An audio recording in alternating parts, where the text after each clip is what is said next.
نہ جانے کس چیز کا کیپسول تھا، لیکن پورا دودھ سے لتھڑا ہوا، ایسے لگ رہا تھا جیسے اسے دودھ میں ملایا گیا ہو۔ اس بات پر میں حیران رہ گئی۔ پھر اٹھ کر کپڑے بدلے اکیلے ہی رات گزار کر سو گئی۔ لیکن اچانک ہی آدھی رات کو ایسے محسوس ہوا جیسے کوئی کمرے میں آیا ہو۔ شاید یہ میرا شوہر تھا، لیکن مجھ پر تو نیند سوار تھی۔ تبھی کوئی مجھے چھو رہا تھا، لیکن میں نے آنکھیں کھول کر نہ دیکھا کیونکہ میرا ذہن بہت بھاری ہو رہا تھا۔ پھر اس رات میرا شوہر میرے کمرے میں آ گیا، لیکن جیسے ہی صبح میری آنکھ کھلی تو وہ غائب تھا۔ دوسری صبح بھی میرا شوہر مجھ سے ناراض لگ رہا تھا، جبکہ میں حیرت سے سوچ رہی تھی کہ رات کو تو یہ کمرے میں آ گئے تھے، پھر ناراضگی کیسی؟ انہوں نے اپنا حق تو وصول کر لیا تھا۔ انہوں نے پورا دن مجھ سے کوئی بات نہیں کی۔ پھر دوسرے دن ولیمہ منعقد کیا گیا، لیکن گھر پر ہی مجھے سادگی سے تیار کر کے سب لوگوں کے سامنے بٹھا دیا گیا۔ اس بات پر بھی مجھے حیرت تھی کہ مجھے اس بنگلے میں بہت کم لوگ، یعنی کہ مہمان بہت کم تھے، زیادہ نہیں لگ رہے تھے۔ شادی والا گھر ہے۔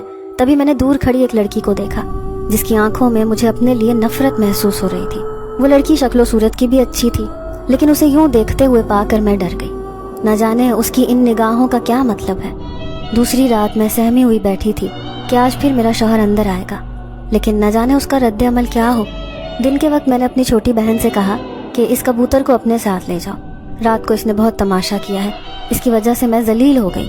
لیکن اجالا کہنے لگی کہ ہرگز نہیں، میں تو اسے اپنے ساتھ نہیں رکھوں گی، اس کی آنکھیں ہر وقت لال رہتی ہیں، مجھے اس سے ڈر لگتا ہے۔ اس کی بات پر میں حیران رہ گئی، لیکن جیسے ہی میرے کہنے پر ابو اسے اپنے ساتھ لے کر جانے لگے تو اچانک اس نے زور زور سے چیخنا شروع کر دیا۔ یوں سارے مہمان کہنے لگے کہ کیوں معصوم پرندے کو تنگ کر رہے ہو، ارے یہ اس لڑکی کے ساتھ رہتا ہے تو اسے یہیں پر چھوڑ دو۔ یوں میرے کہنے پر اسے یہیں پر چھوڑ دیا گیا۔ ویسے بھی وہ ہر وقت میرے ساتھ ہی رہتا تھا۔ آج پھر میں دلہن بنی اپنے شوہر کا انتظار کر رہی تھی۔ کسی طرح سے بھی میں نے اس کبوتر کو خاموش کروا دیا تھا۔ بڑے پیار سے اس کے اوپر ہاتھ پھیرتے ہوئے کہنے لگی کہ آج شور نہیں کرنا ورنہ میں تم سے ناراض ہو جاؤں گی۔ لیکن جیسے ہی دروازے پر دستک ہوئی تو میرا دل دھک دھک کرنے لگا، کہیں شوہر ناراضگی نہ دکھائے، یہی سوچ کر میں پریشان تھی۔ لیکن آنے والا شوہر نہیں بلکہ کوئی اور تھی، وہی لڑکی جو کل مجھے غصے سے دیکھ رہی تھی۔ اس کی آنکھوں میں میرے لیے حقارت تھی۔ پھر وہ میرے سامنے بیٹھی تیز لہجے میں کہنے لگی، تمہاری بھلائی اسی میں ہے کہ اس گھر سے چلی جاؤ، ورنہ اپنی زندگی برباد کرنے کے لیے تیار ہو جانا۔ اس نے مجھے ایسا کیوں کہا تھا؟